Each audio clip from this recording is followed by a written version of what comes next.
So now that the trade deadline ended, I'm about to go over some of the biggest trades happened in the last 2 days, starting out with the trade happened yesterday with the Eagles, trading a day 3 pick for Jalen Phillips. And right here, this trade is a really good trade for the Eagles as they get someone they can use now with their pass that is so desperate needed help with it, with Brandon Graham also coming back and those Smith coming back later on down the line. Their pass rush look to be geared up and ready for a playoff push. The next trade I'm going to talk about is this morning is where the Cowboys training for Logan Wilson. And this trade, we'll see if it helps even. We'll see if not. You can really go nowhere but up now.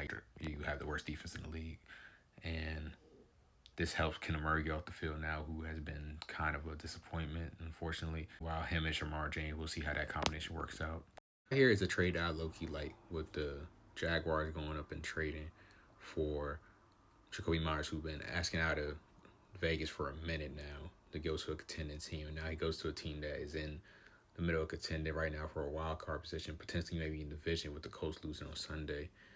And with Travis Hunter being on IR, not knowing when he'll come back or the severity of his injury, this could be a nice little compliment to Brian Thomas Jr. Gives Trevor Lawrence another weapon to use in their offense.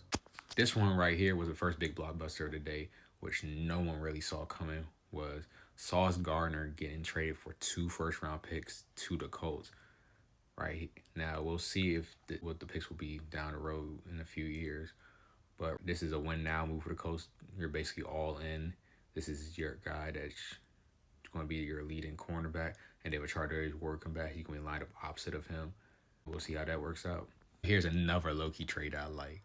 Rashid He going to the Seahawks. She can be that deep threat that the Seahawks kind of needed in their offense.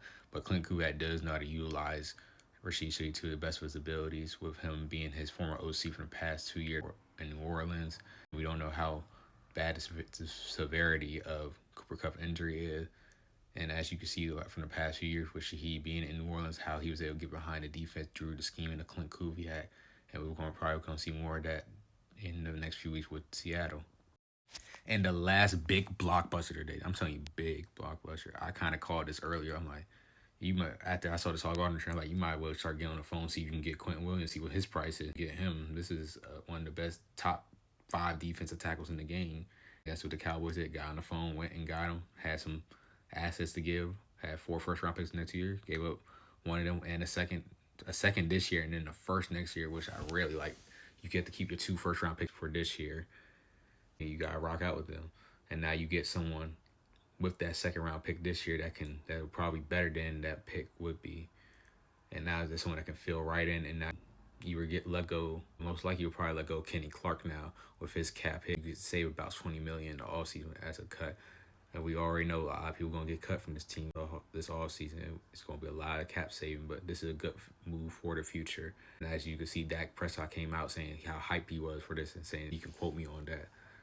So I can't wait to see how this works out. And now right here you have the trade that just came in the buzzer. I kind of like it too. It's low risk, high reward for the Chargers. With Trevor Penning getting traded from the Saints to the Chargers. The Saints kind of being the second sellers of the deadline, along with obviously the Jets.